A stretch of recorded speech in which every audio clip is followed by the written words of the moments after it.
దేశంలో black money ఎక్కువైందని పెద్ద note రద్దు చేశారు. మరిప్పుడు చిల్లర కోసం నేను ఎక్కడికి వెళ్ళాలత్తా? ఇంట్లో ఇన్నేళ్లుగా దాచుకున్న డబ్బు ఏం చెయ్యాలి? నువ్వు మార్చిస్తావా?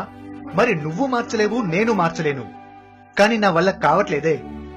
చిన్నప్పుడు ఆ డబ్బు ఖర్చు పెట్టే పెరిగాను.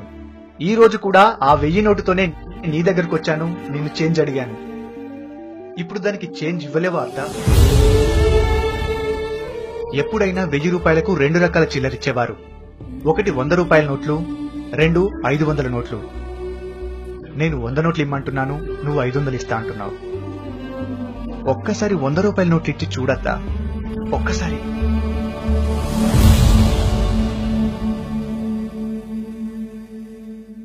బయటకెళ్తే 500 నోట్లు ఇస్తే వద్దంటారు.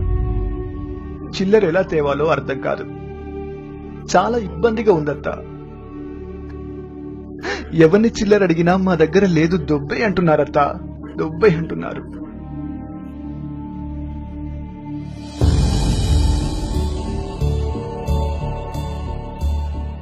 బాగుండడం అంటే పెద్ద నోట్లు ఉండడం కాదత్తా, 100 నోట్లు ఉండడం, చిల్లర ఉండటం.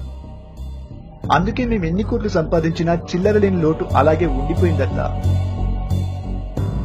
అందుకే నీ దగ్గరకు వచ్చేటప్పుడు ఒక 1000 రూపాయల నోటు, ఒక 500 నోటు, మా ఇంట్లో ఉన్న డబ్బులో కొన్ని పెద్ద నోట్లు నువ్వు చేంజ్ ఇస్తావని తెచ్చానత్తా. నువ్వు చేంజ్ ఇస్తావనుకున్నత్తా. నువ్వు చేంజ్ ఇస్తా అని చెప్పు, ఇంట్లున్న 1000, 500 నోట్లన్నీ తెస్తా. మోడీ గారు పెద్ద నోట్లు వద్దన్నారన్న ఒక్క కారణంతో పొద్దున్నుంచి చేంజ్ అడుగుతూనే ఉన్నానత్తా, అడుగుతూనే ఉన్నా. ఇక చేంజ్ లేకుండా మా వల్ల కాదత్తా, మా వల్ల కాదు. కుదిరితే 100 నోట్లు, లేదంటే 50 నోట్లు. కానీ మాకు మాత్రం చిల్లర ఇవ్వండి అత్తా, దయచేసి ఇవ్వండి, దయచేసి ఇవ్వండి.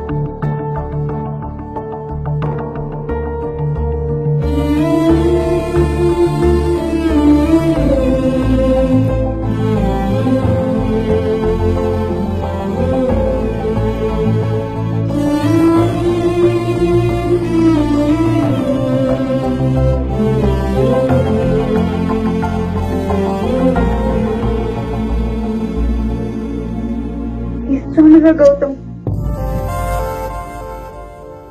ఒక్కసారి నీకు చేంజ్ ఇవ్వాలని ఉంది.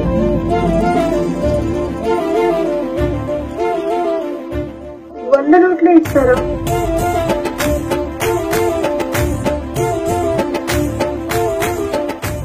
వెయ్యి నోట్లున్నాడు కాదరా, 100 నోట్లున్నాడు గొప్పడు.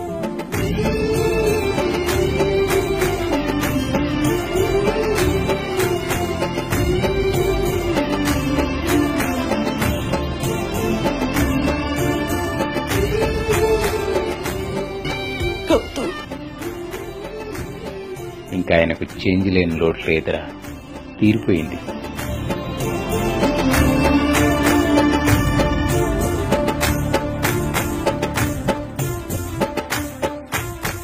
శేఖర్, చేంజ్ ఇస్తాను, 100 నోట్లు ఇస్తాను.